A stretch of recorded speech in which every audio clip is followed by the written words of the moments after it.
والدین کے رشتے کا اثر، والدین کا اپنی اولادوں اور نسلوں پر کنٹرول، اور کوئی بڑی دور کی بات نہیں، بڑے زمانوں اور عرصوں کی بات نہیں، ابھی چند سال پیچھے اپنی نسلوں کا، اپنی اولادوں کا اور اپنے خانوادوں پر اور اپنے گھرانوں پر اپنے بزرگوں کے اثر کا اندازہ کرنا ہو تو ایسے بڑے موقع تھے، ہر گھر میں یہ منظر دیکھا جا سکتا تھا کہ جس گھر کا بڑا، جن بچوں کا باپ، جن بچیوں کا والد، اس کے آنے کی دروازے پہ بچیاں آہٹ سن لیتی، بیٹیاں باپ کے آنے کی آہٹ کو محسوس کر لیتی تو فوراً پورے گھر میں دوڑ لگ جاتی کہ ڈھونڈو میرا دوپٹہ کدھر ہے، ابا جان آ رہے ہیں، دوپٹہ میرے پاس موجود نہیں۔ یہ منظر ہمارے معاشرے کا حصہ تھے، ہمارے خانوادوں میں،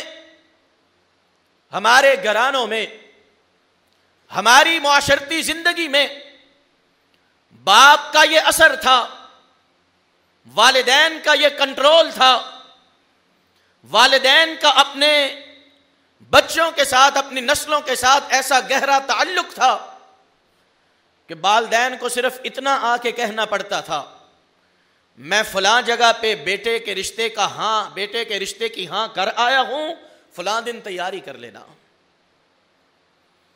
میں بیٹی کا رشتہ فلاں جگہ پہ طے کر آیا ہوں،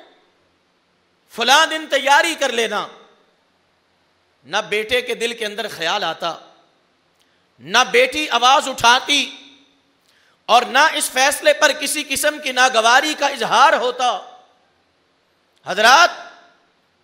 دو گھرانے لڑ پڑتے، دو بچے لڑ پڑتے، ان لڑائیوں کے اندر ایک بڑا آ کے بولتا چلو اٹھ پرا دے گلے لگتے اینو راضی کر لے۔ کسی کو اپنی انا اور اپنا غصہ یاد نہیں رہتا تھا، کسی کے سامنے اگر اہمیت ہوتی تھی تو صرف اس بات کی کہ ابا جان نے مجھے یہ کہہ دیا ہے، اب میں نے کرنا ہے تو یہی کرنا ہے۔ یہ منظر کوئی بڑے پرانے نہیں، لیکن تسلسل کے ساتھ تاریخ انسانیت کا یہ حصہ رہے کہ والدین کا احترام، والدین کا رشتہ، والدین کی بات، والدین کا فیصلہ اولاد کے لیے اپنی خواہش سے بڑھ کے ہوتا تھا۔ والدین کا حکم اولاد کے لیے زندگی کا سب سے اہم ترین فریضہ بنتا تھا۔ لیکن آج اگر تھوڑا سا پلٹ کے دیکھیں، عجیب منظر یہ آج کا معاشرہ ہمیں دکھلا رہا۔